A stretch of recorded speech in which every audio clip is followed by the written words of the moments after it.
Good evening. The Municipality of Anchorage Platting Board Authority will now come to order. It is January 3rd, and it's 6:35. When we have roll call. Dan Young. Present. Clayton Walker. Present. Kevin Cross. Present. Mark Stewart. Present. Valerie Ritz. Present. Becky Lipson. Present. Don Porter. Let's see. Christina Enix and Jenna Wilson have been excused. Thank you. Thank you.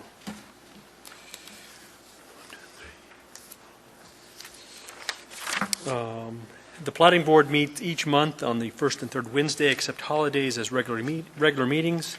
If the Platting Board fails to complete its agenda at a regular meeting, the Board will carry over the remainder of the agenda to the following meeting. After the staff's presentation is completed on public hearing items, the Chair will ask for public testimony on the issue. Persons who wish to testify will follow the time limits in the Commission Rules of Procedure.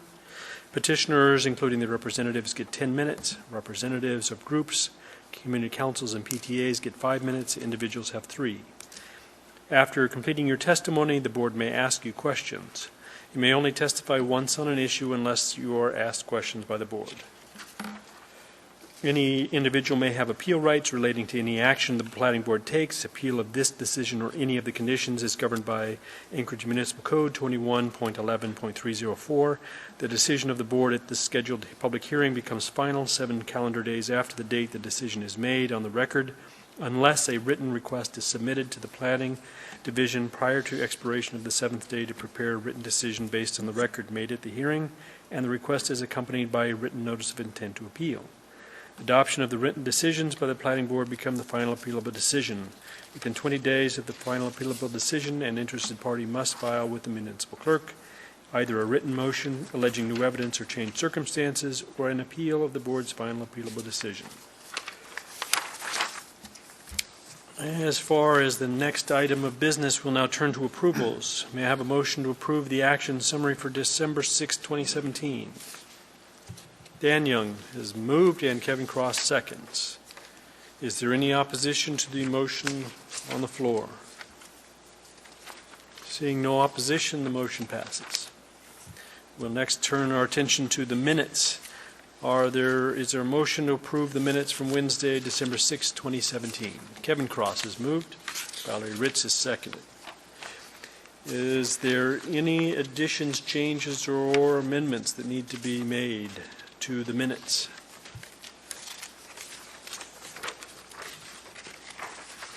Seeing none, is there any opposition to the motion on the floor? Seeing no opposition, the minutes are approved. We'll now turn to special order of business. Are there any disclosures? Dan Young. I have 2 disclosures in the case S12386 Terraces Subdivision, the consent agenda. I have a financial conflict of interest in this matter, and I request that I be recused from voting on this matter. I request, since this is not a public hearing, that I be allowed to abstain from voting. Thank you. May I have a motion directing Dan Young to abstain from, was that case S12386? To direct him to participate in case S12386. Kevin Cross, would you like to state your motion? Yes. Regarding case S12386, the Terraces subdivision, asking Dan Young to participate, I will not be voting for my motion. He said he has a direct financial conflict of interest, so I will not be voting for this. Thank you. And Valerie Ritz has seconded that motion. Is there anyone in favor of the motion? Seeing no one in favor, we'll call the vote.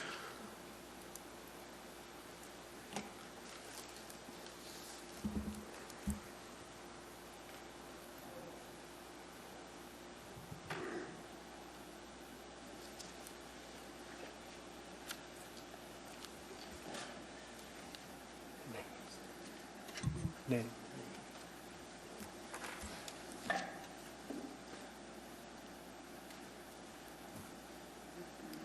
And the motion fails. Dan Young, you're directed to abstain from case S12386. Do you have any other disclosures? Yes, Mr. Chair, through the chair.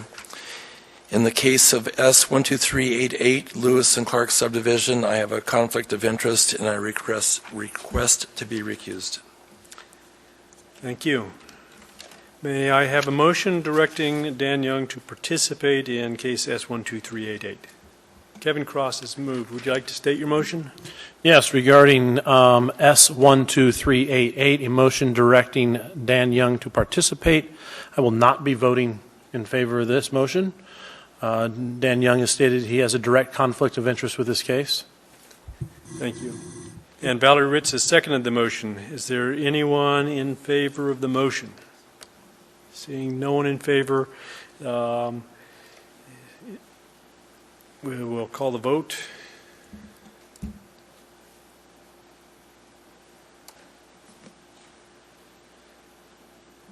And Dan Young, you are directed to recuse yourself from case S12388.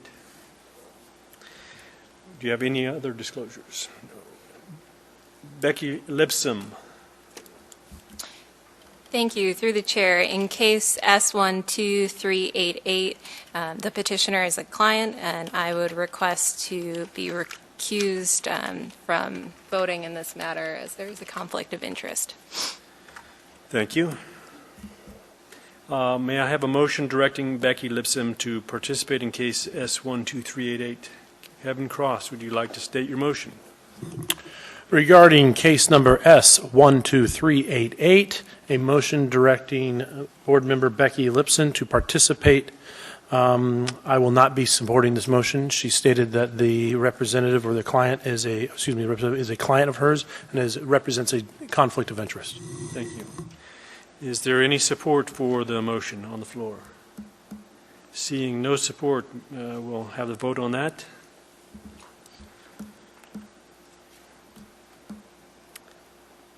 Becky Lipsum, you are directed to recuse yourself from case S12388.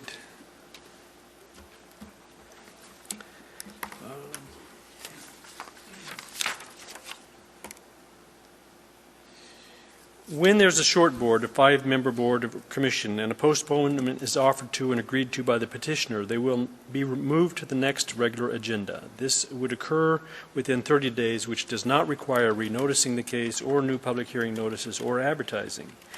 If the petitioner is willing to postpone but unable to attend the next available meeting date within 30 days, the petitioner has a one-time only option to choose the next date they can attend at no extra fee. When a postponement is requested by the petitioner, there is a rescheduling fee, and a new public hearing date shall be determined by the Planning Division. This will put the case in the next available cutoff date queue, as if they were submitting their case for the first time. Case S12388 will be a short board with 2 people being recused, but we do have a quorum, so I don't know if you're already ready to make a decision in that case, but that's something you can think about. We'll now turn to, are there any other disclosures? The consent agenda. We have one item on the consent agenda.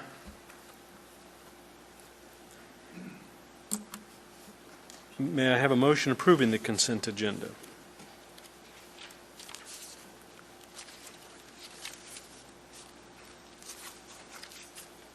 Kevin Cross has moved to approve the consent agenda, and Becky Lipsum has seconded the motion.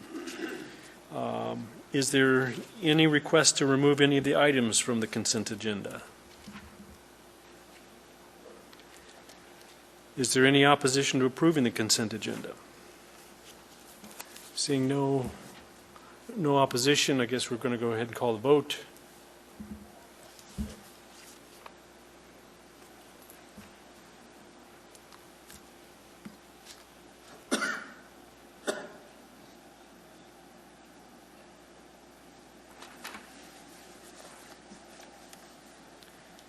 And the motion passes with 5 votes and 1 abstaining by Dan Young.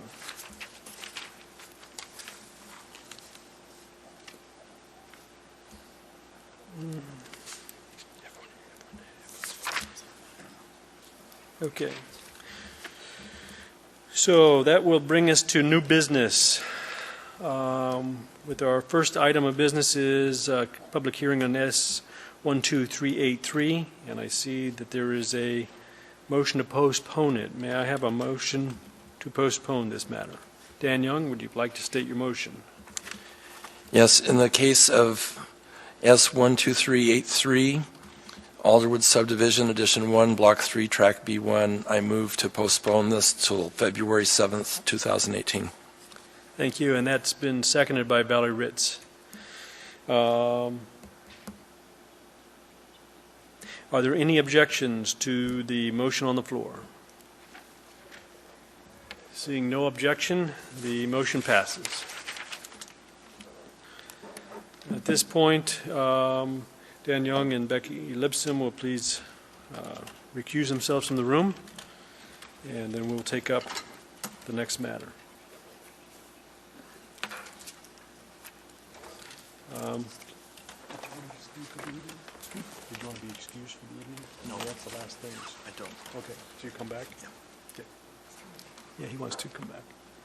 Please, gentlemen.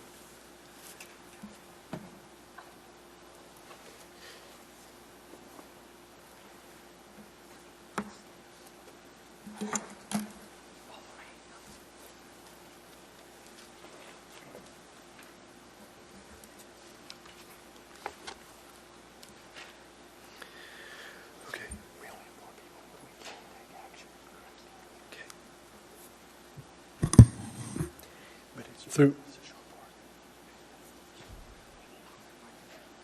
Okay. Thank you. We will now take up the matter of case S12388. Mr. Walker, Yes. Becky Lipson had only been asked to abstain from 12388. Should she not participate in 12386? She shouldn't be excused from both cases, just the one where she had the conflict of interest? We'll need her for a quorum. The 386 is already done. That was on the consent agenda. Oh, you know what? I apologize. Thank you. And then we gave an extension on the next one, so we're up to the last one now. Case S12388, may we have, well, I guess the first question is, does the petitioner want to use their option, their short board option?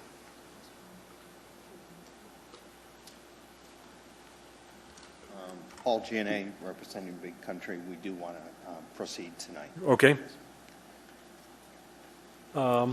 So the petitioner is elected to proceed with the short board, and we will have petitioner's representative. We'll have the staff's presentation at this point. Thank you, Mr. Chair.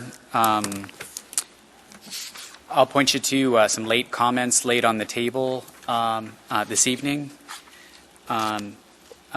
Another important thing to say right off the bat about this case and the situation having so few people on the dais. There are 9 seats on the Platting Board, and a majority vote of the fully constituted board is what's needed to pass the any motion. So that would normally be 5 of the 9.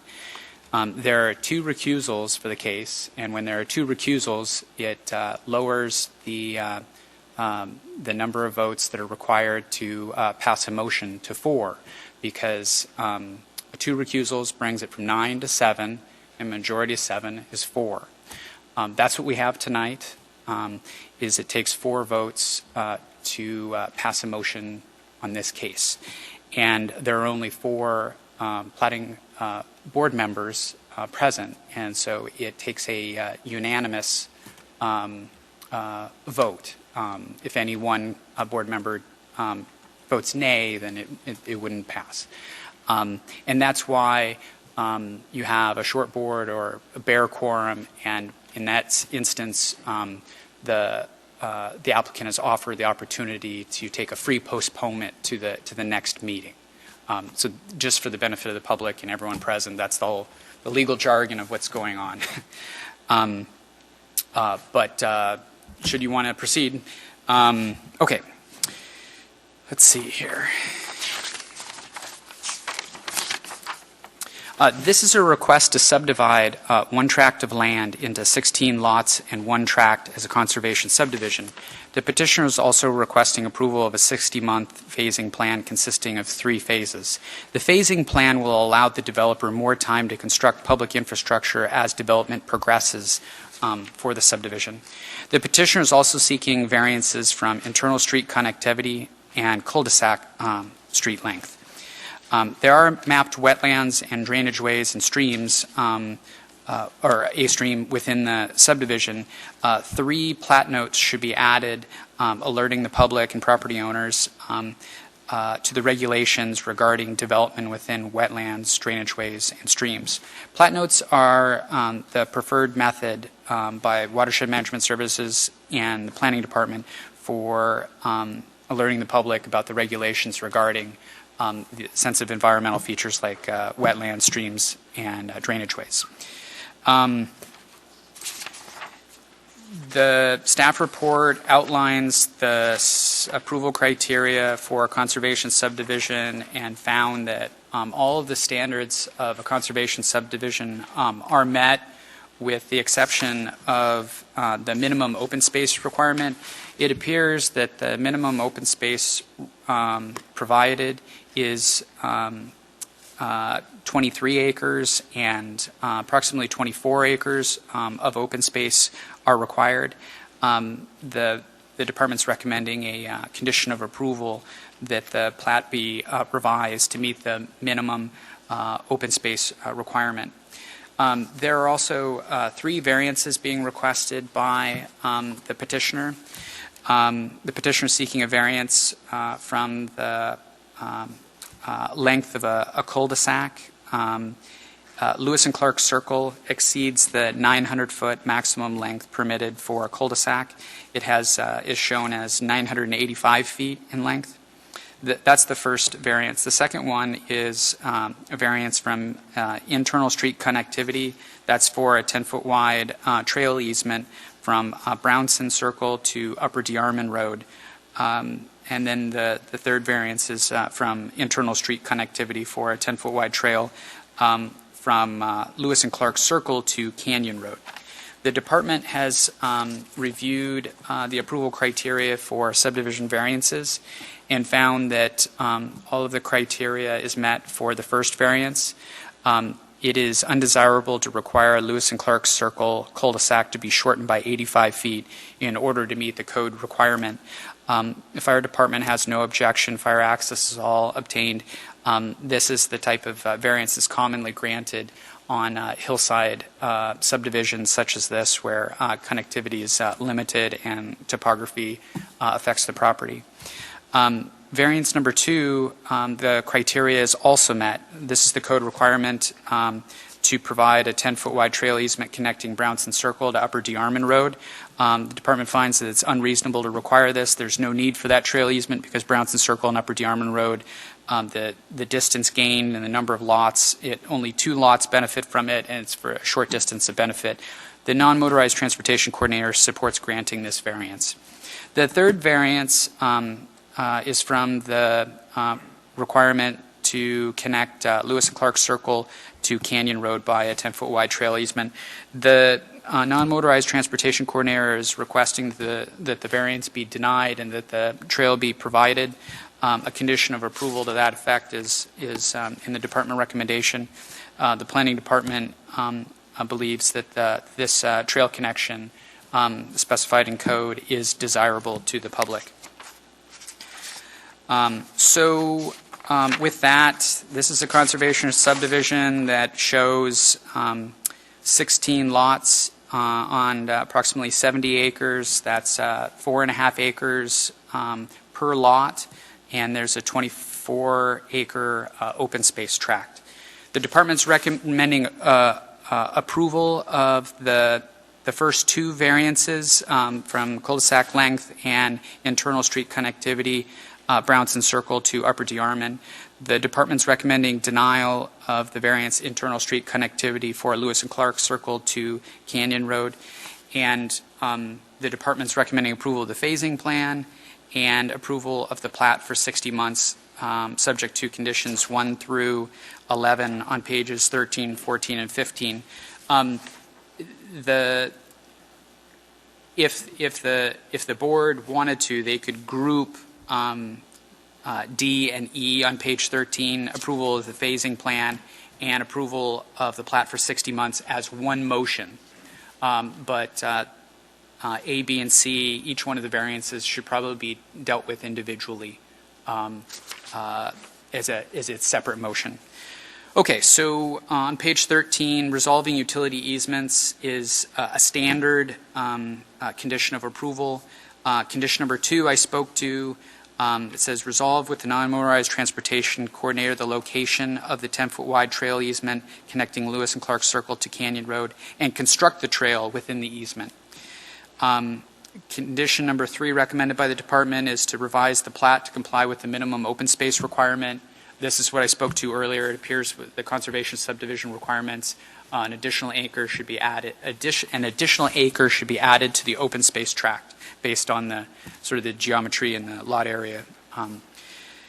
Condition number 4 is a standard condition required by on-site water and wastewater services for lots on on-site septic systems. The other conditions of approval are pretty standard in a new subdivision with internal streets. They will have to construct Lewis and Clark Circle to the street typical section required by the municipality for both Lewis and Clark Circle and Brownson Circle, and enter into a subdivision agreement. They also need to provide a comprehensive site grading and drainage plan for approval by private development.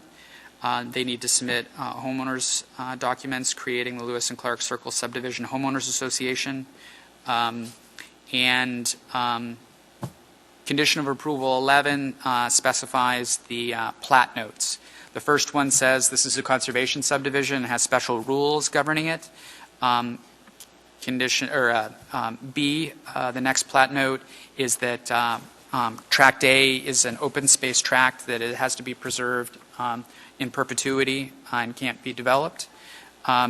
The next 3 conditions of approval speak to streams, drainage ways, and wetlands. These are these plat notes are requested by Watershed Management Services. And then the final plat note says direct vehicular access is prohibited to Upper DeArmond Road and Canyon Road from a number of the lots that have access internally to the subdivision. They shouldn't also have access to the peripheral streets. So those are my comments. I'd be happy to answer any other questions. Thank you very much. Thank you. And questions for staff. Kevin Cross.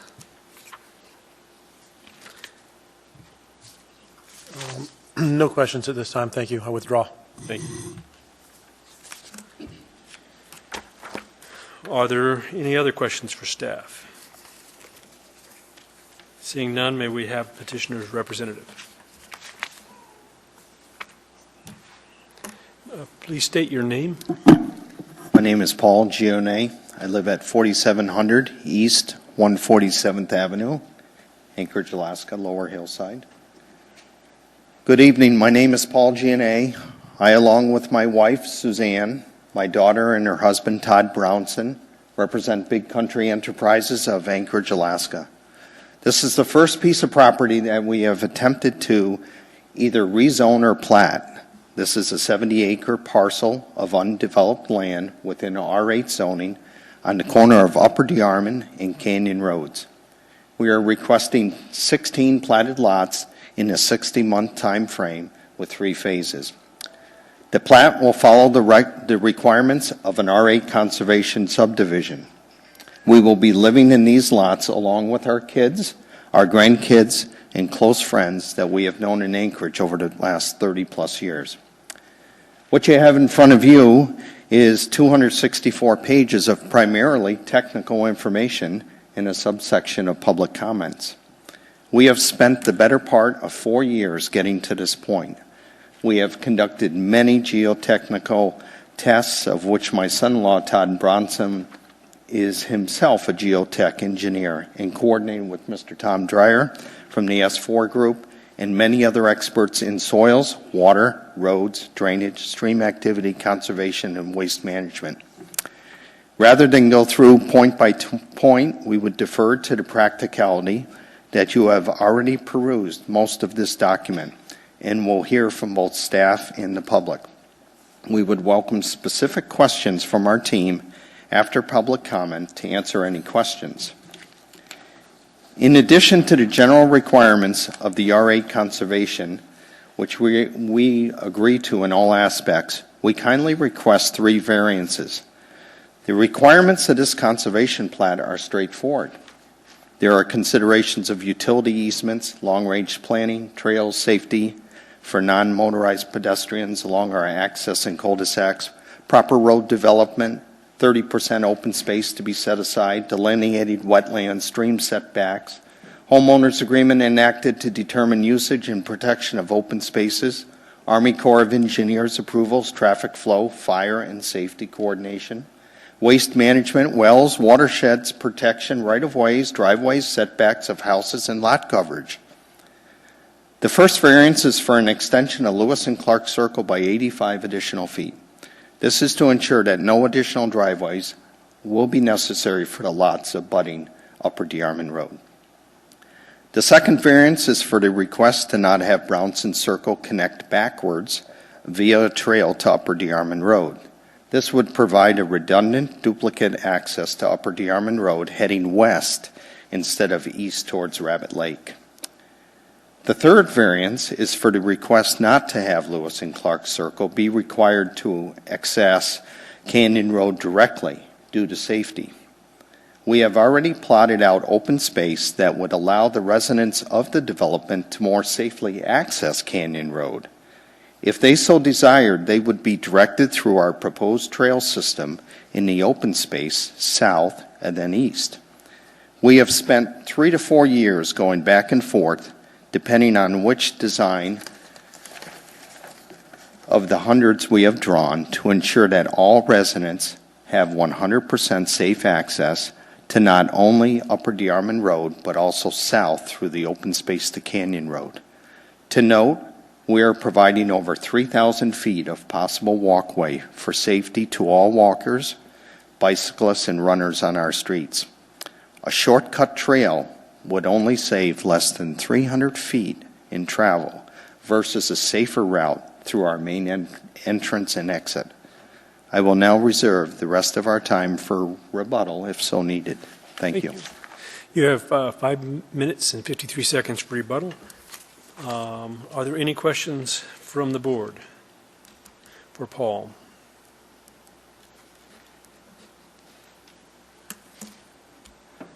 Thank you.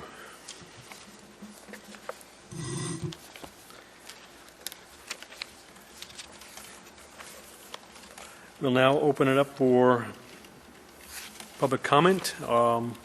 Is there anyone from the public that wishes to speak on this matter tonight? Please come forward, sir.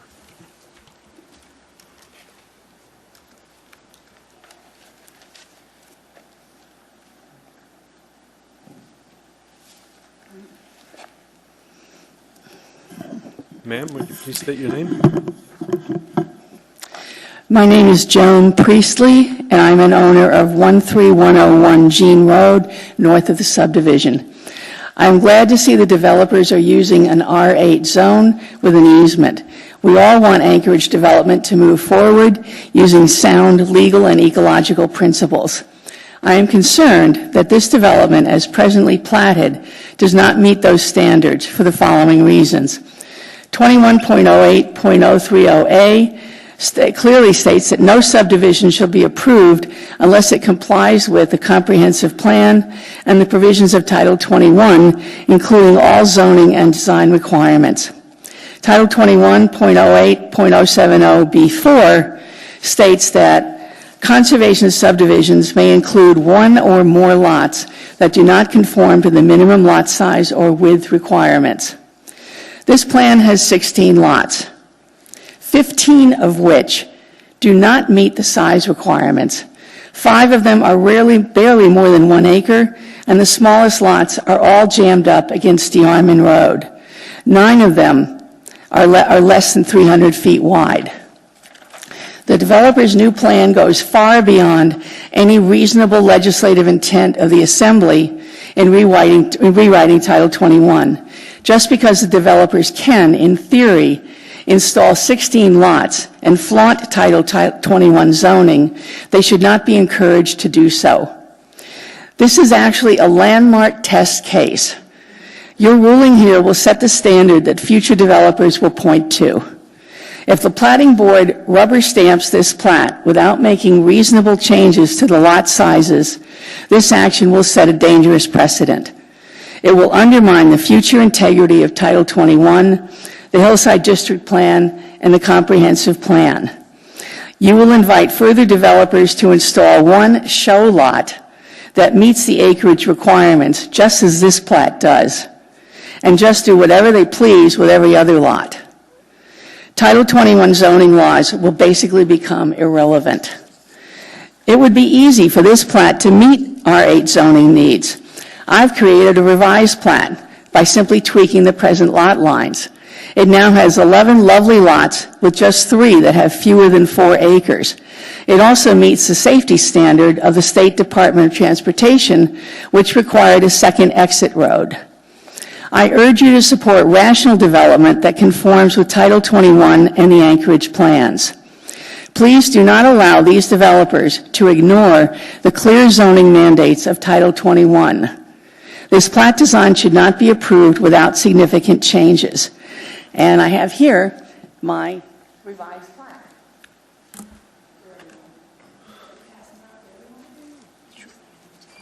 Here. Thank you, ma'am. Do we have any questions from the board for Joan Priestley? Thank you, Joe.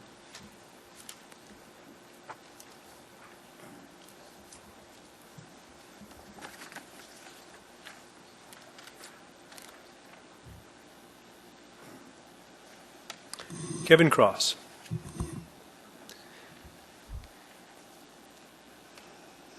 Joan, thank you. So your primary concern is the size of the lots and that a majority of them do not conform with Title 21, is that correct? Yes, the number of the lots. As my revised plan shows how easy it is to conform to R8 zoning mandates, which is 4 acres in square foot coverage and 300 feet wide.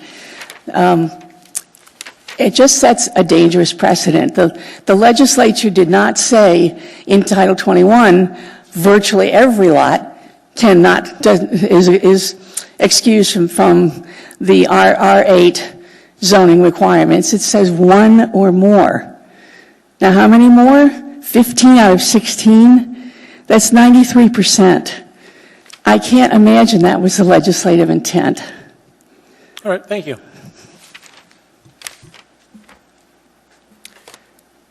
Any other questions from the board? Thank you. Is there anyone else from the public wishing to speak tonight?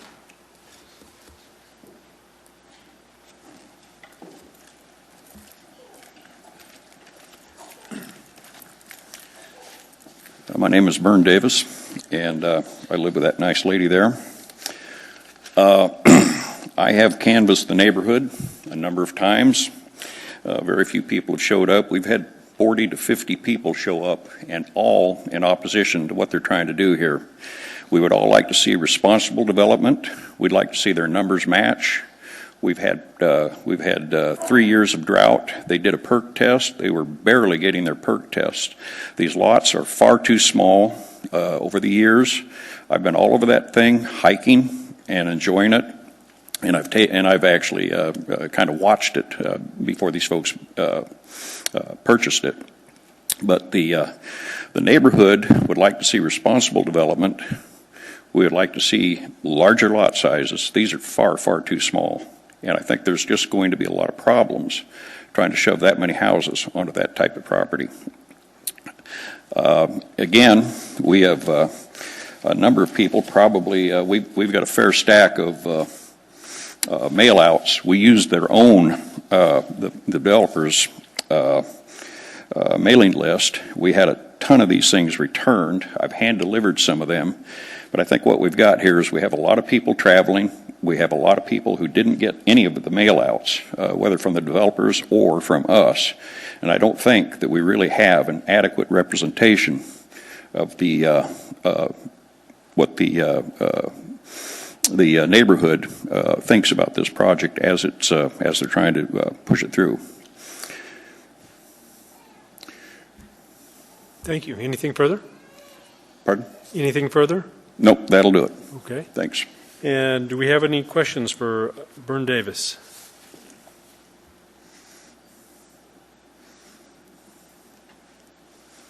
Thank you. Are there any other members of the public that wish to speak on this matter tonight?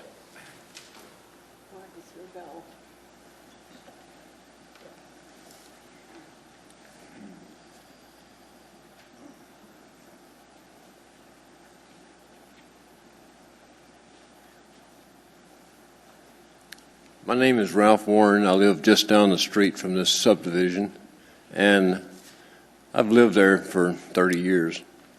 I've seen a lot of coming and going on what's going on with our septic systems.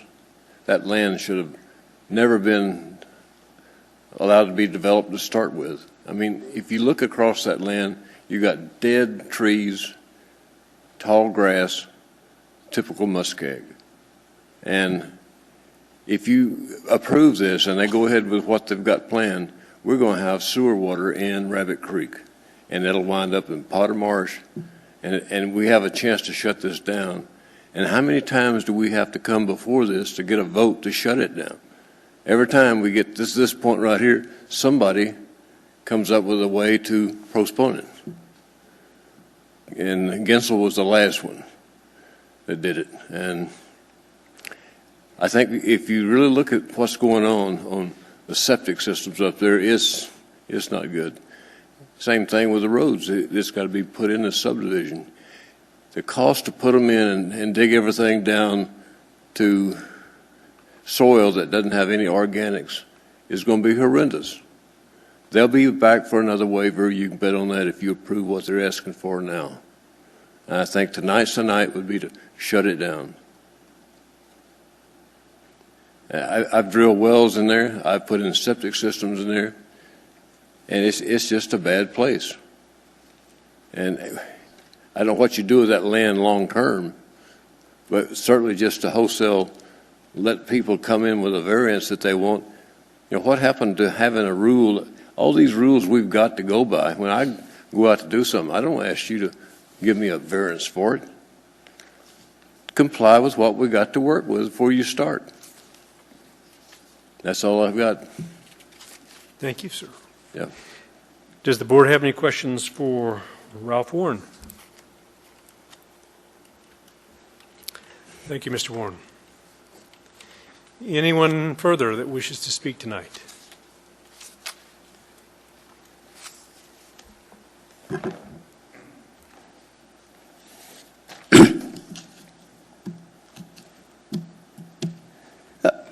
Members of the short board, my name's Mark June. I live at 8801 Upper DeArmond Road, which is across the road from this parcel. The project has a history. For the last 4 years, the owner has pursued reduction of 4-acre minimum lot sizes through rezoning. Those applications were denied. This application seeks the same reductions under the guise of a conservation subdivisions. My primary concern is the 5 lots below 2 acres stacked along Upper DeArmond Road, but of the 16 lots, only 1 is an official R8 lot. I recognize that 21.08.070 creates discretion for quote-unquote 1 or more lots being below R8's 4-acre minimum lot size. But the ordinance does not say how much the lots should be below the minimum lot size, and it does not say how many of the lots should be below the minimum lot size. And in that sense, the board is truly breaking new ground tonight. And I know that at least one member of you is a lawyer, and I think you can appreciate how exercising discretion without making known standards in advance becomes problematic very, very quickly in the decision-making process. I think that because you are setting the rules tonight for future conservation subdivisions, it is prudent and the time for the board to proceed conservatively. And I would suggest to you that reason says that reductions below the prescribed minimum lot size should be minimized. Otherwise, zoning is meaningless, and the ordinance only serves to create a right to request that lot sizes be adjusted, not the right to throw the underlying zoning out the window. I'm going to suggest to you that reason suggests that the standard for lot size reduction should be in proportion to the benefit received. And by that, I mean if there is 1/3 of the property that is declared non-developable for purposes of a conservation subdivision, the minimum lot size should be reduced accordingly. And under that standard, the minimum lot size would become 2.6 acres. And for the sake of future conservation subdivision applications, I would encourage you to apply. The board, I believe, should set the standard, deny this proposal, and invite the owner to make a new proposal. I must ask you to stop there. I'm sorry. Met your time limit. Do we have any questions for Mark June? It is Mark June? Yes, it is, sir. Thank you. Kevin Cross. Yeah, was that your entire presentation? Do you have anything that you wanted to finish? You know, I had two small points, Right. but that was the gist of Please it. state your, if you can keep them brief, I'd love to hear your two. Okay, one is that you have a letter in your packet from Mr. Ferguson on behalf of the Hillside Community Council. The letter does not say that he is a former partner in the rezone application process. The letter does not say that the Community Council actually took no action, and that letter is essentially on his own behalf. If that comment's important to you, I bring that information to your attention. In other hearings during rebuttal, I've had the experience over the last 4 years of having new information brought forth, new representations brought forth, et cetera, and so on. And if that happens tonight, I would ask that you open public comment back up for a limited purpose. Those are my 2 points. Thank you. Okay. And any other questions from the board? Thank you, Mr. June. Thank you for listening to me. Are there any other members of the public that wish to speak tonight? Please come forward, ma'am. I'm still putting the map package together. Oh.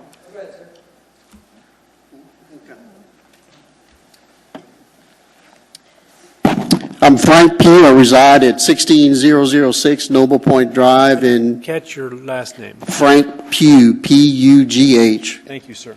Reside at 16006 Noble Point Drive. It's in Golden View Park.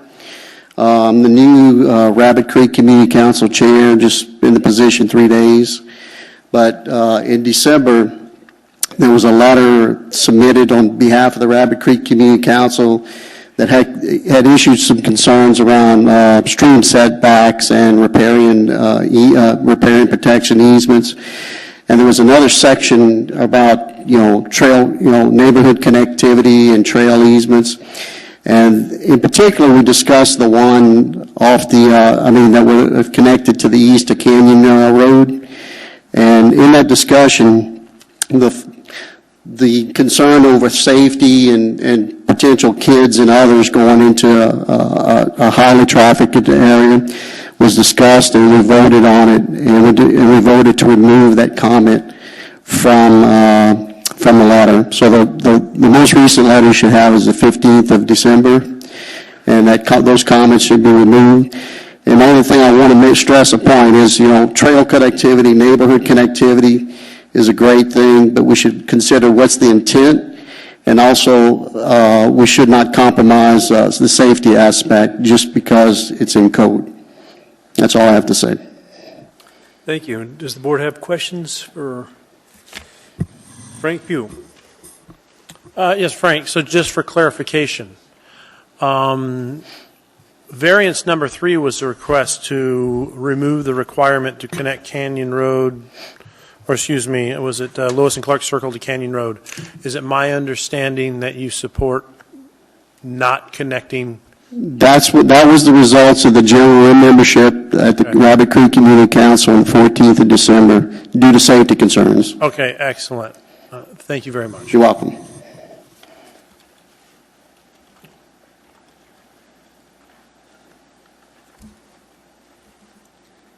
Are there any other members of the public wishing to speak on this matter tonight?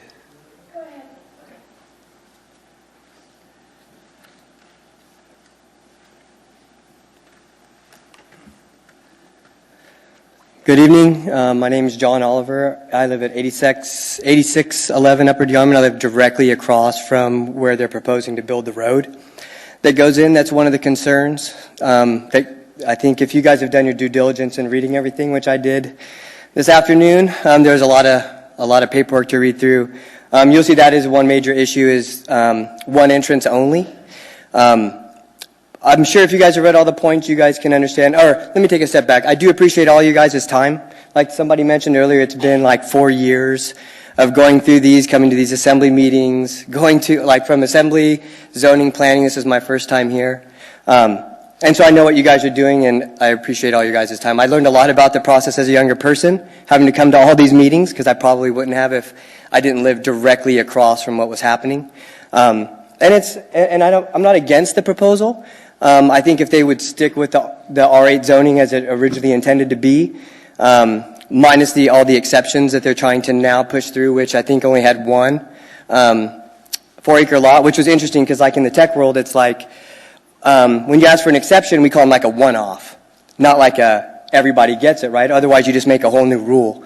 And so I think that's something to think about tonight. The last time I went in front of the zoning, and I know my time, and it's fine, it was still more I know you guys have all these points that you need to listen to, but what you guys don't get is, like, I moved up there. I grew up in a military family. I've been in Alaska all my life, and I appreciate what I have up there. But again, they're going to, they bought it. They want to build. It's just the amount and all the exceptions and the additions that's going to benefit them personally and no one else really in the neighborhood. The road is horrible. I run up and down that road. I'm teaching my little boys how to run up and down that road, and it's brutal. And we only have one entrance, and now it's going to get worse. I have every single wildlife almost that you can imagine come into my yard. It's going away. It's already significantly decreased, and it's just about to get that much more. And so it goes back to the same thing. And like I said, if you've done the due diligence, you would have looked through all the paperwork. You'll see it's been denied for tons of different reasons. It got denied zoning. I don't know. This is the third time I've had to come.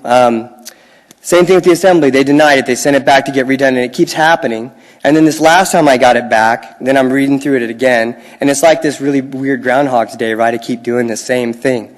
And the reason why I appreciate your guys' time is because the time is taken from me, from a 6 and a 10-year-old boy who I should be spending my Christmas vacation with, and my New Year's time with. And again, I'm spent the afternoon reading through all these documents about the new proposal, which still, like I was going to give you guys one example. Like I live at the point where they're going to build this one road in. And you excuse me, but like right now, if I flash these and pretend these are headlights, right, I get not that many, right? There's, it's kind of most of it's R8. What they're about to do is putting a bunch of homes, which is to their right to the extent of, if we went with the original plan, but all these extra homes, these everybody's going to have double cars. It's going to be brutal. So for me, it's going to be absolutely brutal. So anyways, and there's been no talk of making an improvement. Do we have any questions for John Oliver? No. Thank you very much for your time. Kevin Cross. Mr. Oliver? Yes, sir. One question first. Yes, sir. You left your flashlight on in your pocket. And Here. second, you just, when your phone dies, it's very inconvenient. Second, so your significant concern, again, lot size, number of lots going into this, the exception being made on so many lots, and two, the traffic disbursement onto Upper DeArmond and how that would interfere with your property across the street headlights, is that correct? Yes, sir. I think the significant increase in homes leads to increase in use in traffic, as we're already seeing that because of the access to the trails that's north of them. Like, that's blowing up. The amount of people that are going to come in there, I mean, it's not going to be like a lower SES. It's going to be an upper SES. Most people are going to have 2 or 3 cars. They're going to have friends and social lives. And the amount that's coming in, I'm right on the corner. So where they come out, like, if you come up and turn on Gene, I already get all that traffic into my house and everything. Where that road's coming out now, every single person that comes in there is going to be hitting my house. And it's going to be the same with the gentleman to my right. And there's been no talk of how to make sure that any of, the impact to me or my life and my privacy that I've come to enjoy up there, like, that's going away for sure. And as a young person in the community, yeah. So yeah, those are the issues. And then that road is a substandard road. The Army Corps of Engineers says it's a substandard road. Department of Transportation says it's a substandard road. There's been no plans to improve that road by the municipality. And I'm running on side street. I mean, people are flying by, and and that's my choice to live there, and that's what I've been dealing with. But the increase that's about to happen with this development and the current plan, yeah, it's going to make it a lot tougher. And I'm not the only one that uses that road. There's tons of people that come down from Lower DeArmond and from the hillsides that are walking up and down by my house every day. I have plenty of dog poop. My mailbox smells like pee because the amount of dogs that pee on it. I mean, but it's not safe. I mean, it's a risk I'm taking that I'm trying to teach my kids, and it's a risk of people in the neighborhood are taking. Thank you. Yes, sir. Thank you for your time.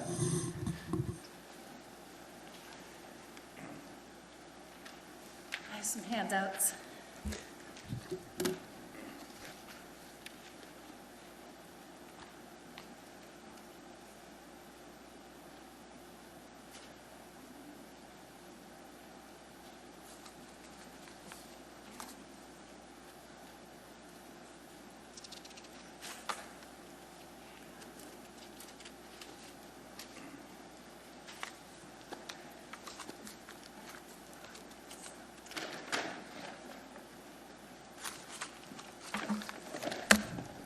And your name, ma'am?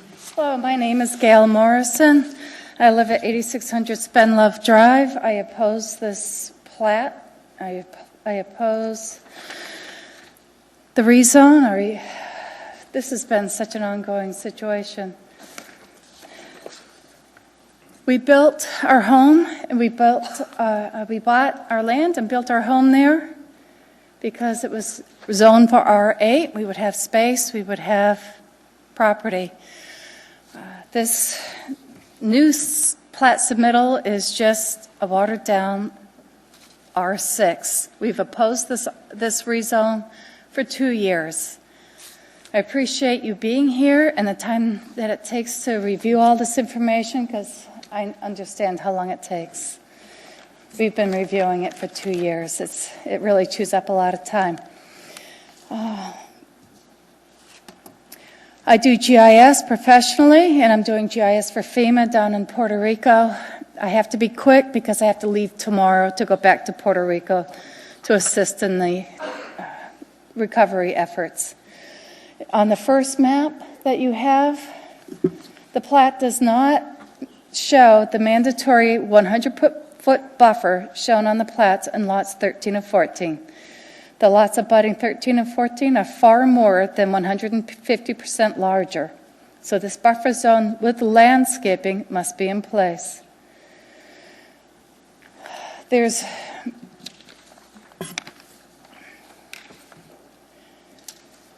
a lot of the lots are less than 4 acres. There's only one lot that's actually 4 acres, which is R8.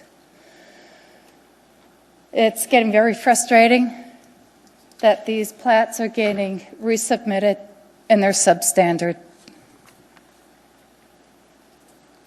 I have a map showing the waterways, the water setbacks, So when you end up with any of these plats, the actual home size and driveway, it's very tiny. The land itself will not support these many homes or this much landscaping or these many homes, lots. We've mentioned this time and time again that even the Muni has said that much of this land is undevelopable.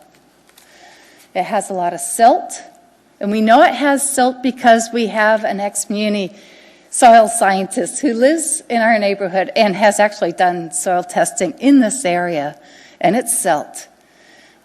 You get a deluge, and the first couple feet of soil, it's just going to wash away.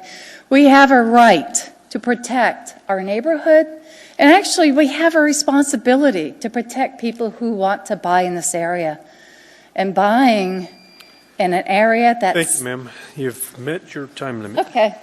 Do we have any questions for Dana Morrison?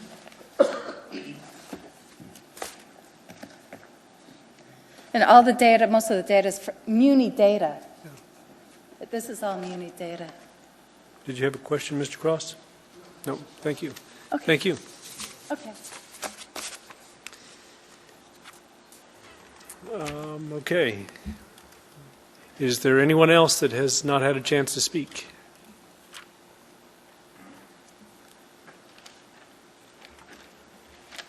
Yes, my name is Lance Powell. Lance Pound? Lance Powell, Powell. Thank you. I live 4621 Golden Spring Circle. It's come to my attention that there's been some communications, emails and so forth about the Hillside Community Council, and it is a confusing issue. And I even noticed that the agenda was referring to the community councils in the area. One is Hillside East, which no longer exists. Hillside East and Mid-Hillside combined together to become the Hillside Community Council. And no one speaks for the Hillside Community Council except the board of 7 members. So if you've received any communication and you think it's representing the feelings of HCC, Hillside Community Council, it does not. There's been no resolution passed, and it doesn't speak to that at all. So, thank you. Thank you.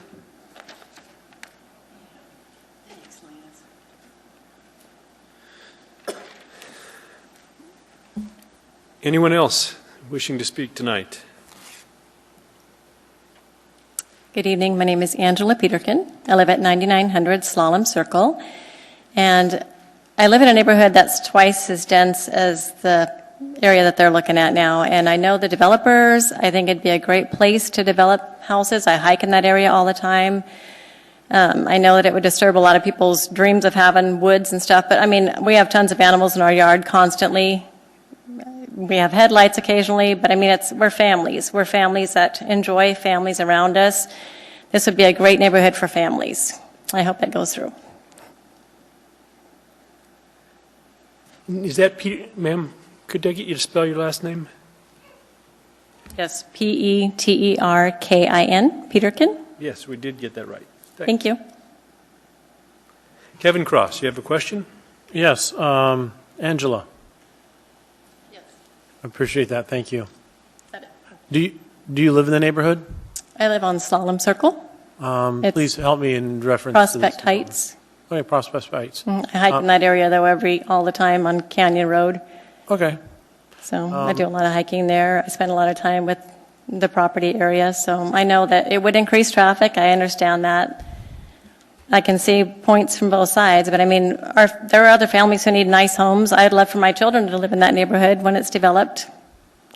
So. All right, excellent. I appreciate that. Thank you. Yeah.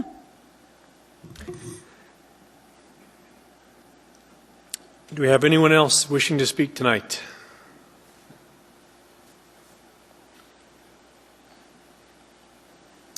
My name is Bruce Ferguson. I am a resident on Messina Drive, which is adjacent to the property. I live at 13301 Messina. I am also recently joined the Hillside Community Council as the chair. You received a communication from me that I wanted to clarify before you. Could you get that microphone up a little bit. It'll help us make a better record for you. Okay, thanks. Are you There's speaking on behalf of the board?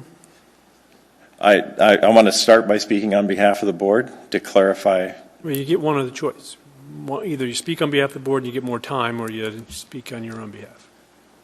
I'll speak for myself, and I'll use my time for clarification in Okay. regard to the communication that was sent. Thank you. The communication that was sent to you by me was not meant to be representative of any resolution by the Hillside Community Council.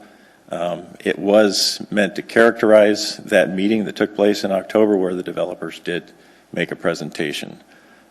As Lance alluded to, he's the secretary for the Hillside Community Council. There's no resolution in place in favor or not in favor of the development. Speaking for myself, there certainly is a lot of disinformation that's been delivered. There's a lot of geotechnical data that's before you in this packet.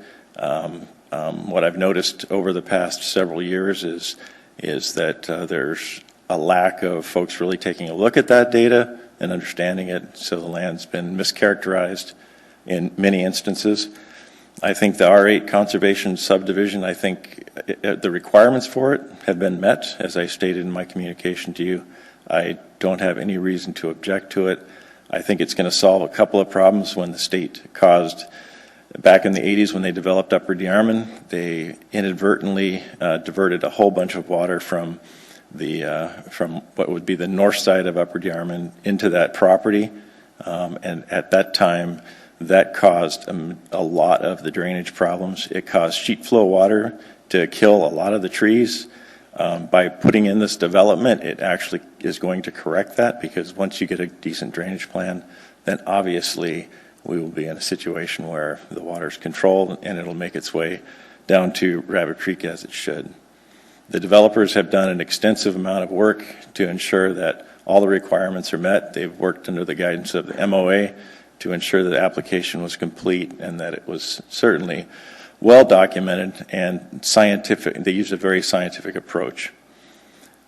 As far as the neighborhood itself, it's definitely, I think this subdivision will enhance the neighborhood. I think using the conservation model is an excellent idea, in that it allows land to be conserved, wherein before in the kind of the standard R8, which seems to be what some people think this needs to be, is you have a situation where those lands are not conserved and they're just made part of the properties. Thank you, sir. Thanks. And do we have any questions? Thank you, sir. Anyone else wishing to be heard on this matter tonight?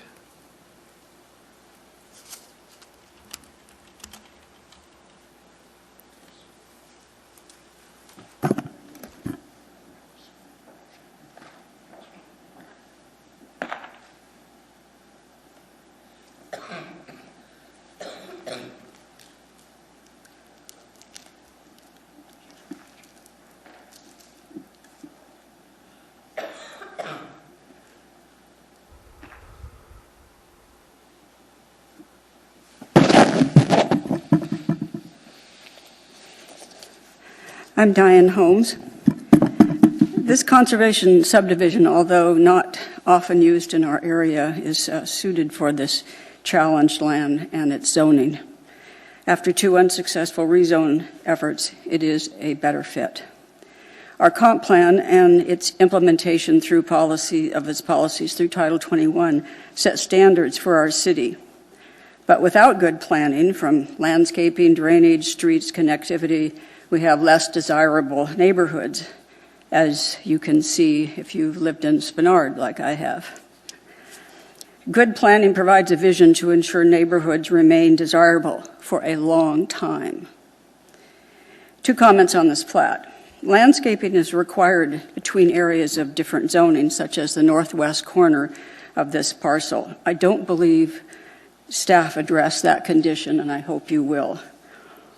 The plat is different from that presented at the Hillside Council in October, where a walkway to the east section line was shown and discussed. Subsequently, a walkway variance appeared in the application, but it didn't give a lot of logical or accurate information in my estimation. The developer then withdrew the variance after staff visited the site and determined they would not recommend the variance. Pedestrian connectivity adds value and safety to subdivisions, as these photos show. And this path would avoid having walkers go along DeArmond Road, a busy collector. As someone involved in the downstream 80-acre Rabbit Creek Greenbelt for 15 years, I know that eventually that trail system will be connected with the one that's upstream from this plat, thus making the required walkway a desired route for a fantastic trail for subdivision residents.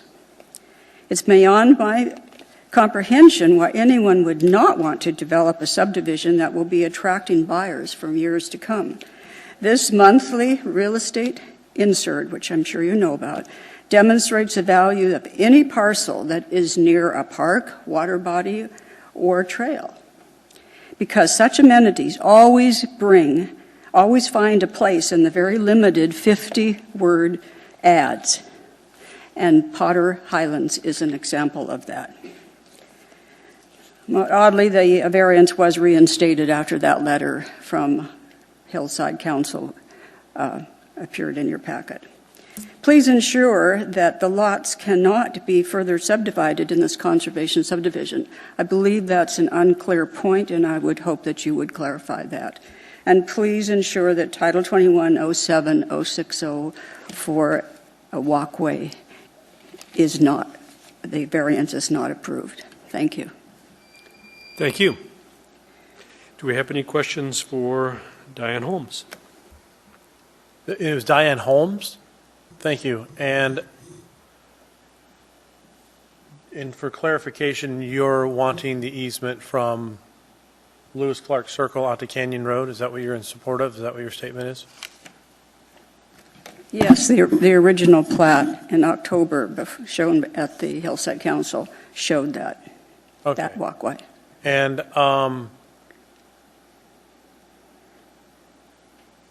is it my understanding that the Hillside Council was against? They did not take a vote. There was not a quorum. Yeah, and they have not met since then.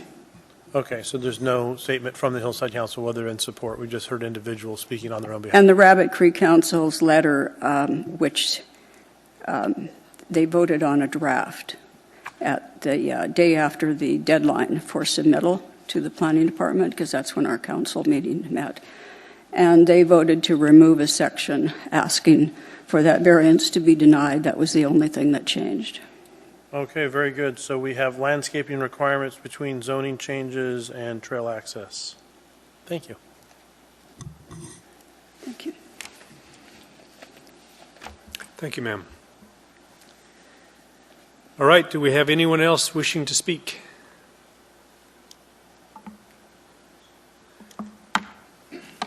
Seeing no one further wishing to speak tonight, we'll have the petitioner's representative in rebuttal.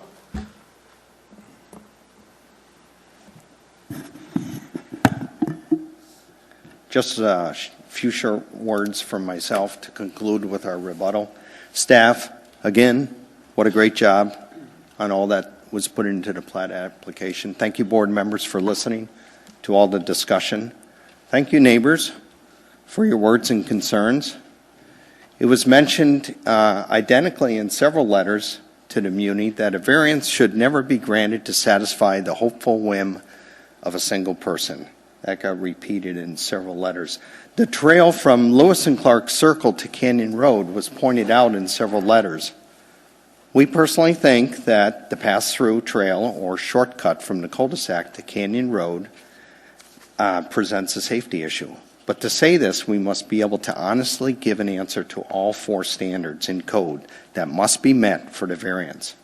I could bore you with technical reasons, but that's missing the point. My answer to each one is simply safety.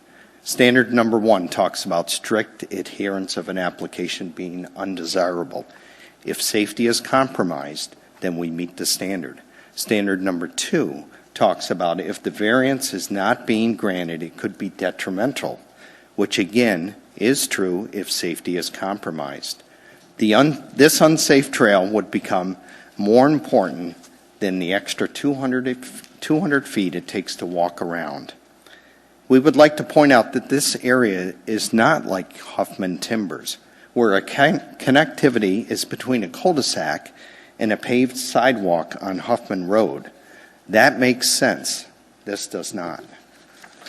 4 community councils commented in the Anchorage pedestrian plan that Upper DeArmond and Canyon roads are dangerous.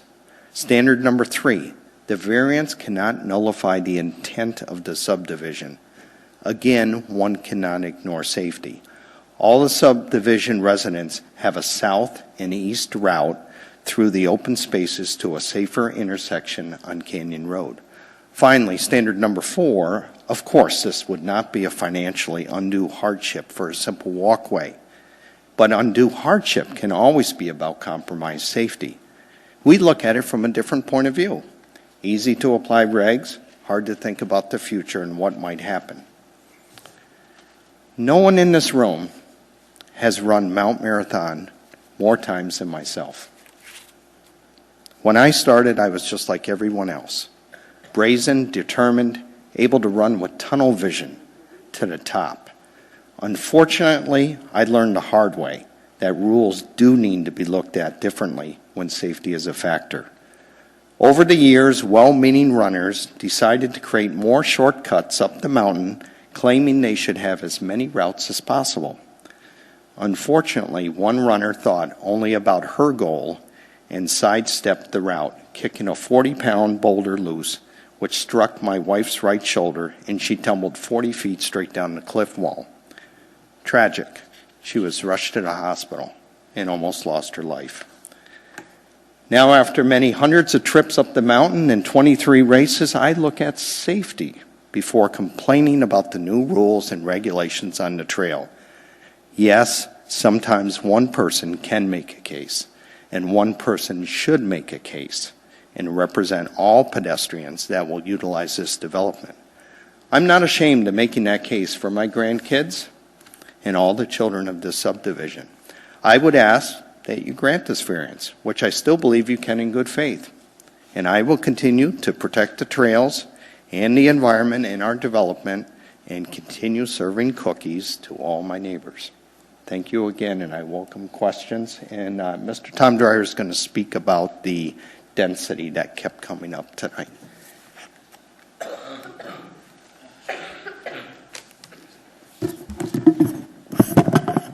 Good evening, Chairman, members of the board. I'd like to answer your questions. There's some questions that were brought up on the density issue and the conservation subdivision layout within itself. The history here goes back to the Hillside District Plan that was approved in 2010. And then on page 6-21 of that plan, it's describing conservation subdivision development standards and procedures. It goes on to say, like other MOA plans, once adopted, the goals, policies, and objectives of the Hillside District Plan will be implemented by the amendments to Title 21. This plan by itself does not formally establish standards with the legal status of the Anchorage Municipal Code, such as Title 21. And so then we have the new Title 21 code that was approved in 2015, and that specifically laid out specifications for the conservation subdivision, which was more or less modeled off of the one that's in the Hillside District Plan. And unfortunately, I don't have a copies of this here, but on page 2-33 of the plan, you can see an actual diagram of the conservation subdivision concept. I'd like to hand this to you.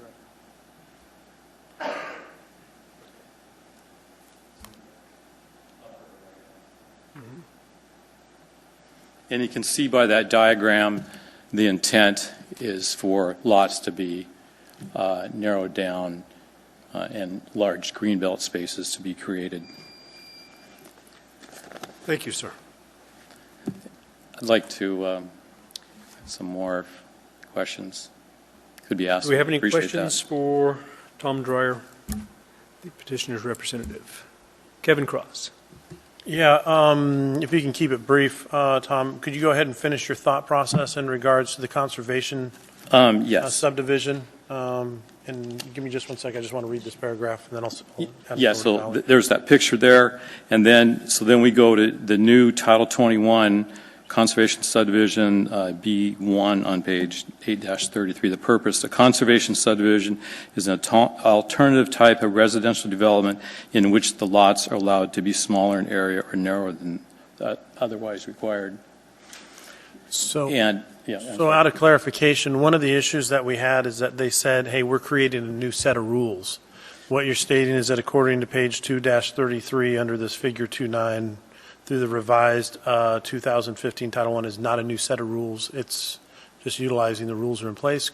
Yes, we are, correct. All right. Yeah, the rules in Title 21 came from the HDP. All right, excellent. And the lots, and also just to keep in mind that our average lot size, as shown, is 2.64 acres. And that the, concerning that northwest corner of the 100-foot setback, if you look at that, the text in there, frankly, it is a little bit confusing, but our western boundary that abuts lots to the west, there's only 3 lots to the west that we abut, and we only have 3 lots in a tract. So if you add up our lot 12, 13, and 14 in tract A that abut the western boundary, we have a total of 29 acres, which is an average lot size of about 9.5 acres. So we comply with that part of the code. We do not need that 100-foot setback there.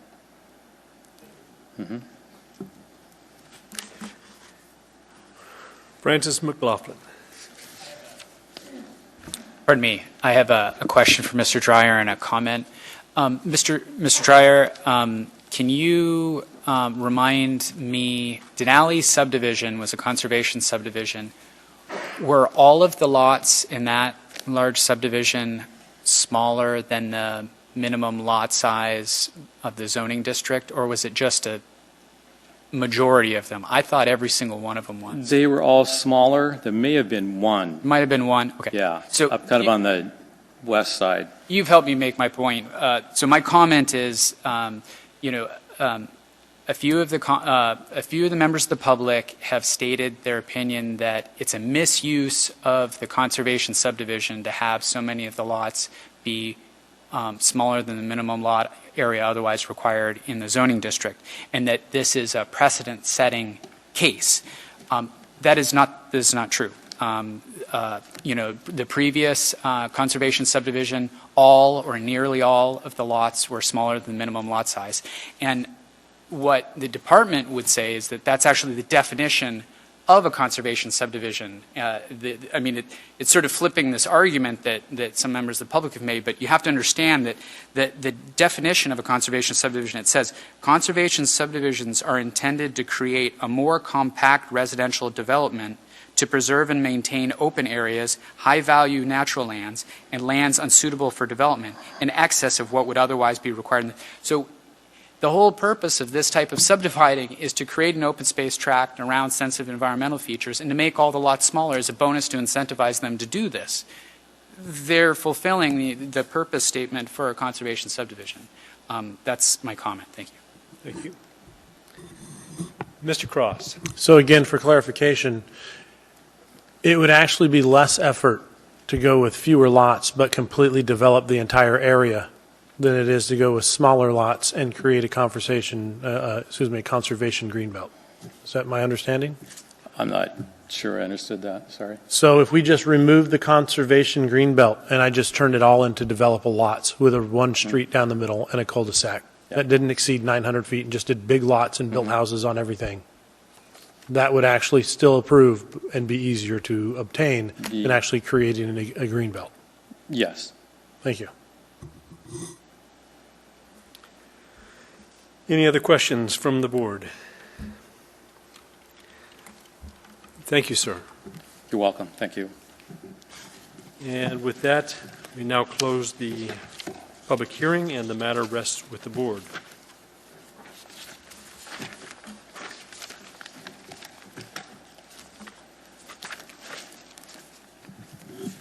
May I have a motion to approve the variance from AMC 2106-030-6A for cul-de-sacs?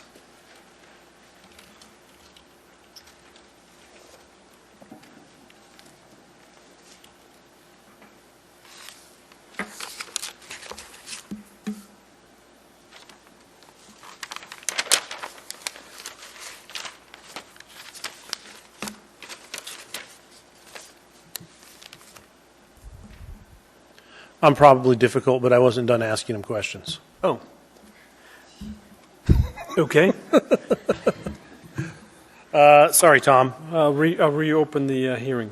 Yeah, I appreciate that, just because I have a comprehensive list of everything. I just want to make sure that everybody knows that their concerns were heard and are being addressed, rather than just typically when we have a lot of public testimony. I think it's important that everybody knows that they're being listened to.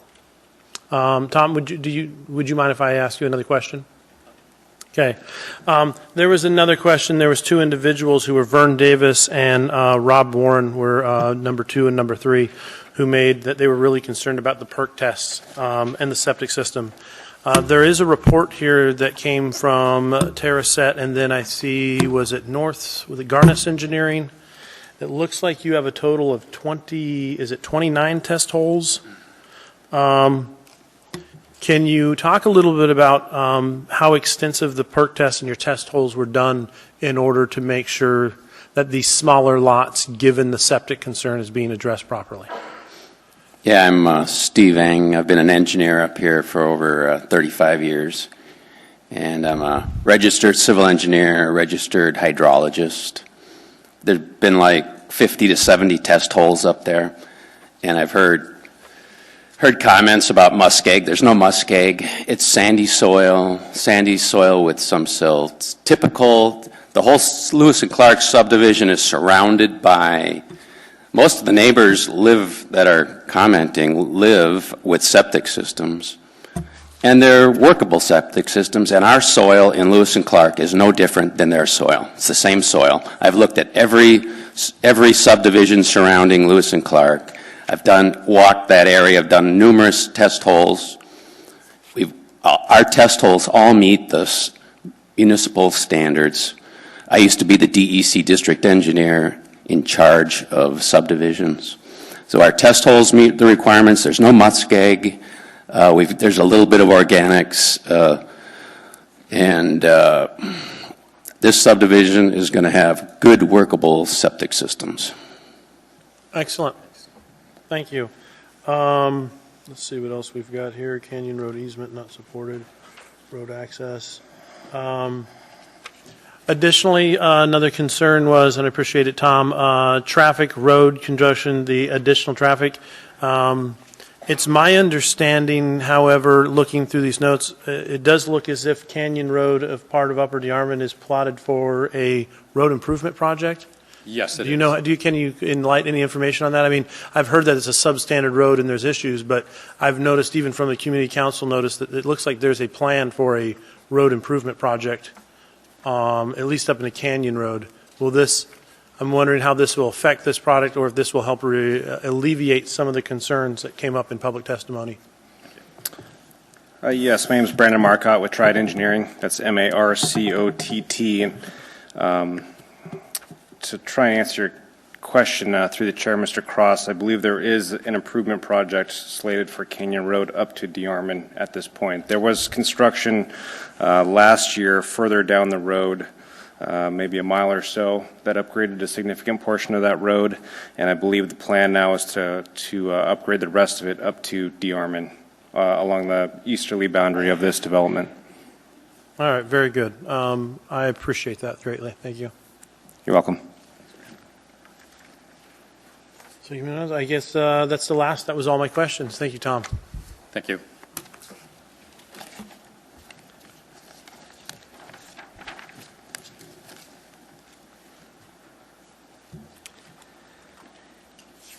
Does that bring any other questions up from any other members of the board? Sorry. Thank you, sir. I don't think. No? Thank you. Oh, you do have a question? Oh, the book. Your book. I was going to keep that.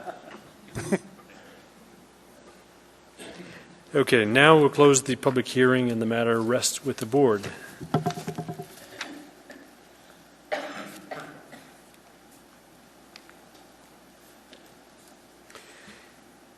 May I have an approval for the first variance request?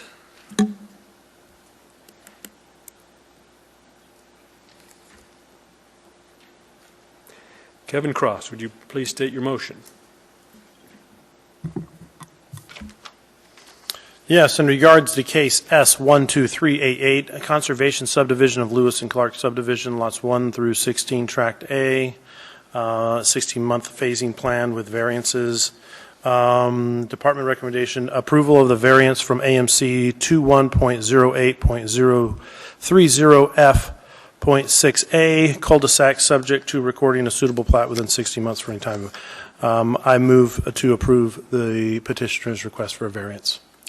Thank you. And do we have a second for this motion? Mark Seward has seconded your motion. Would you like to speak to your motion? Yes, and as we've gone through in public testimony, this is just a variance from the cul-de-sac. From what I understand, reducing the requirement from 900, they're 86 square feet down to 900 feet, and reducing the requirements. It looks like it would cause unreasonable financial difficulties and doesn't and is not opposed by public safety. That's the biggest concern when you're taking into consideration the size of cul-de-sacs and lengths. Has to do with fire safety, ambulances, those individuals be able to service the property necessarily. Public safety said that this does not cause any issues, which is our number one situation. So based on no negative input from them, I vote to approve it. Thank you. Are there any other findings that board members would like to offer on this?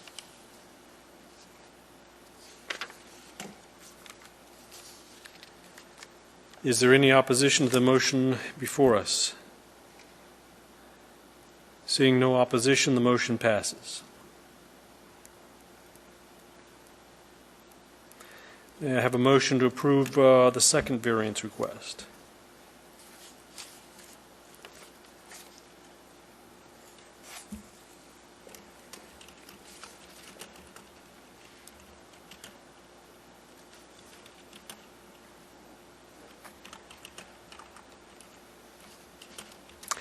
Kevin Cross, would you like to state your motion?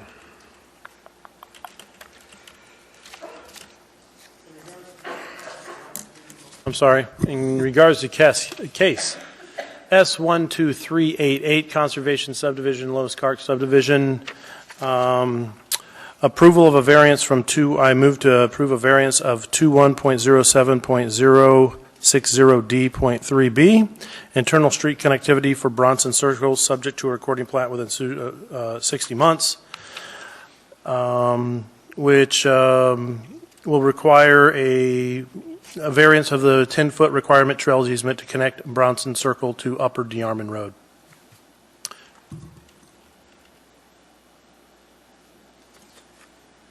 Okay, and do I have a second for the motion on the floor?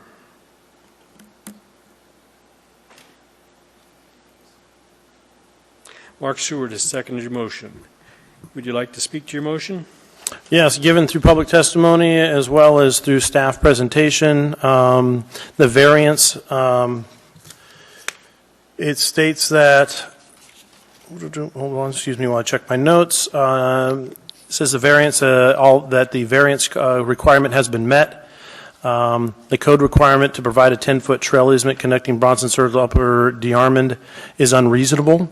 The staff here are fantastic individuals in the plating. States there's no need for a trails easement between Bronson Circle and Upper DeArmond Road because the distance by street trail is approximately the same as it would be if we created a trail. Therefore, the unnecessary redundancy is seen as approving the variance. Thank you. Thank you.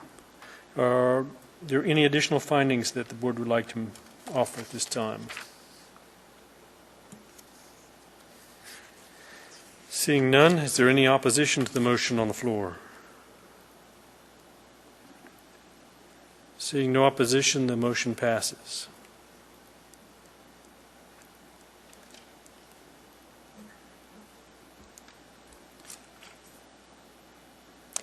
May I have a motion to approve the third variance request?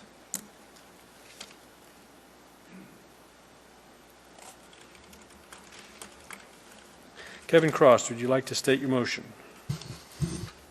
In regards to case S12388, Conservation Subdivision of Lewis and Clark Subdivision, lots 1 through 16, Tract A, for 60-month phasing plan. I actually moved to approve the variance from 210.07.060D, street connectivity from a connection from Lewis and Clark Circle to Canyon Road. I know that the staff had recommended that that goes in, but it's my understanding that... Point of order. You don't have a second. Oh, I apologize. Yes, thanks for stating the motion, and we'll see if we get a second for you here. Mark Thank you. Stewart is seconded. Would you like to speak to your motion? Yeah, I apologize. We're going through a lot this evening. So, all right. So, appreciate your patience. All right. So, whereas I understand that the plating staff said that this criteria is not met and to create a trail, I've heard lots of individuals input that yes, a trail should be in, yes, it creates, but listen, it's public safety. If the neighbors, if the individuals who are living there say that could create a safety issue,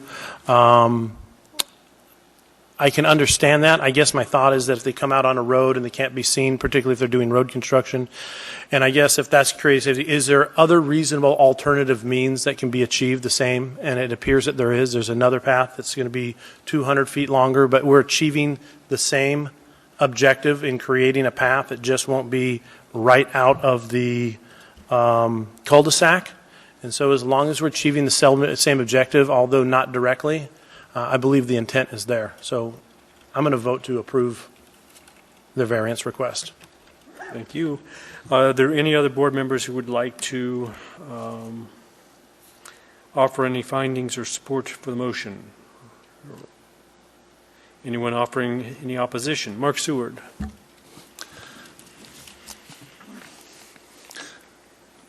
I agree with the public comments there on the safety issue. That Canyon Road is a steep road, and I agree with Mr. Cross's points. There is a reasonable alternative.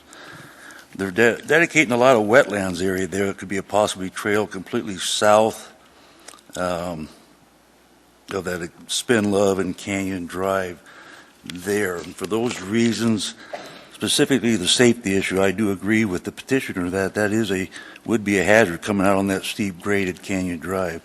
I will be supporting the motion. Thank you. Thank you. Is there anyone else wanting to offer any comment on the motion on the floor? Then we'll call the vote.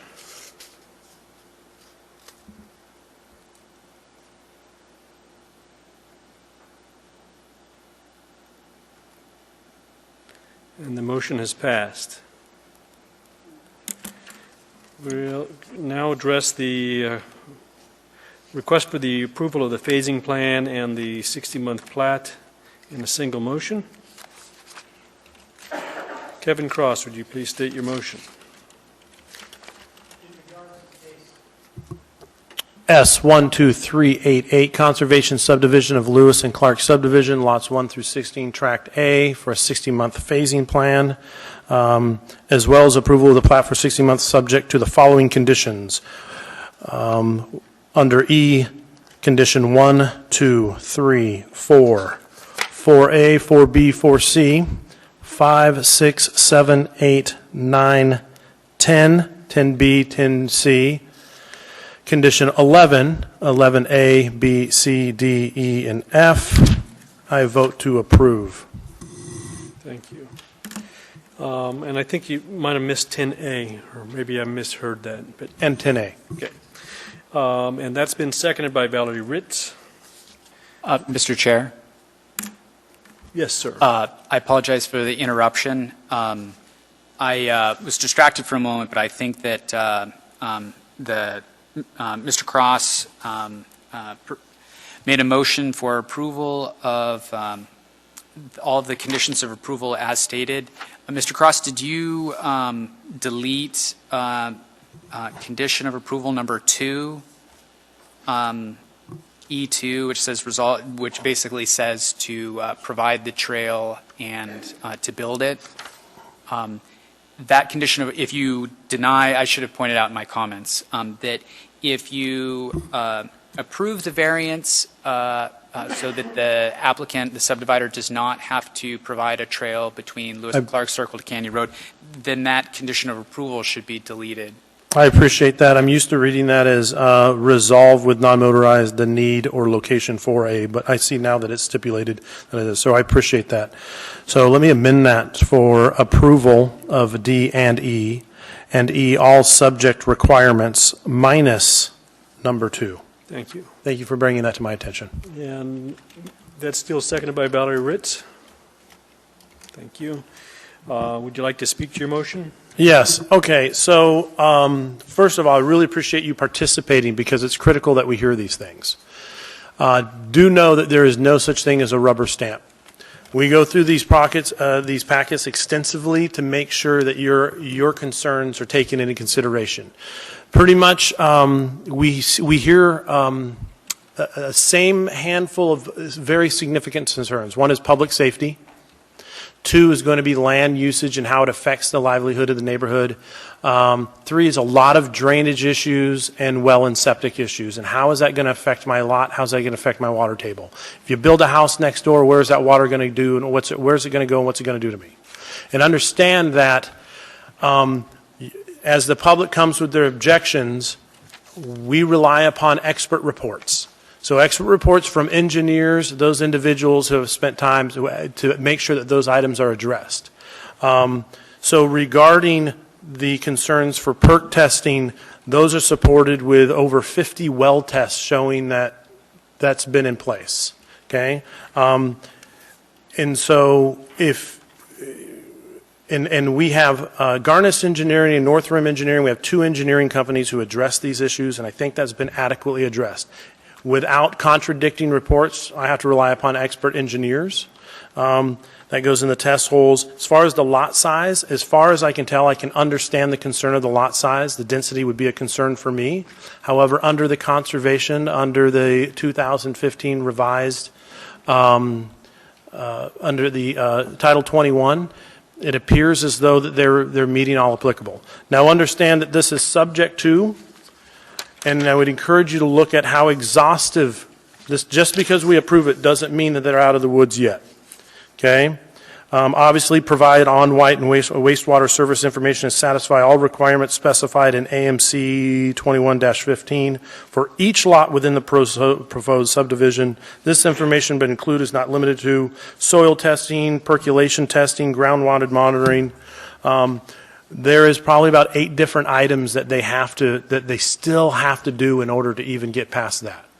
So I want you to understand there's still a lot that has to be done. It's not like now they can just build. There's a lot of engineering and a lot of testing, and we've got 3 pages of conditions, all of which I see address every one of the public's concerns. They still got a lot of work to do before they can put it up, and more than likely, although not guaranteed, they may be back before and just looking for time extensions.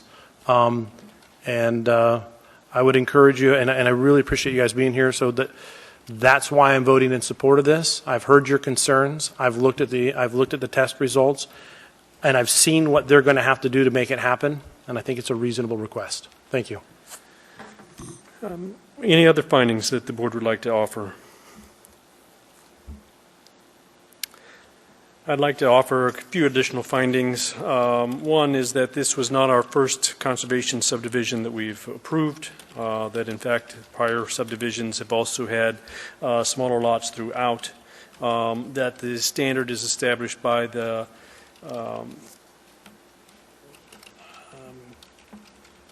Conservation Hillside Plan, all demonstrate and provide examples of smaller lots such as this, that the smaller lot sizes are being offered as a way of dedicating larger plots of set-aside land in order to accomplish, facilitate this kind of project. I know that we heard testimony from Mark June that he was proposing a methodology, and his methodology said the benefit should be related to the size reduction. He was proposing about a 2.6 acre standard size. But what we have here is about 2.64 acres, so I think that even if we were to apply his standard, we're looking at lots that are essentially in the same ballpark, if not slightly larger. And based on those findings and the effort that's gone in the packet in addressing the various concerns on water and sewer, I'm in support of the motion. Is there anyone else that has a comment at this point?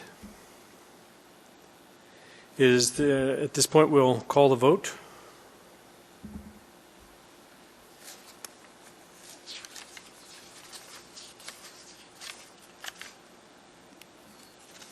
And the motion is passed.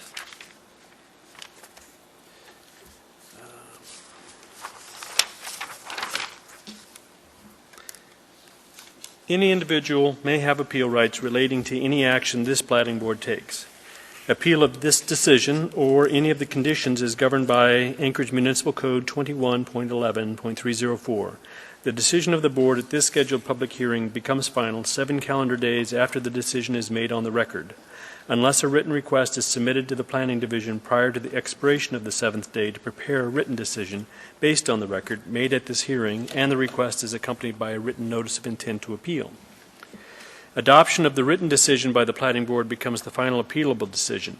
Within 20 days of the final appealable decision, an interested party must file with the municipal clerk either a written motion alleging new evidence or changed circumstances pursuant to Anchorage Municipal Code 21.11.503, or an appeal of the board's final appealable decision pursuant to Anchorage Municipal Code 21.30.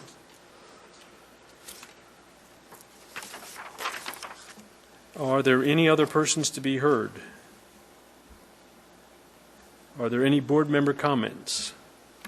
In that case, we'll now stand in adjournment.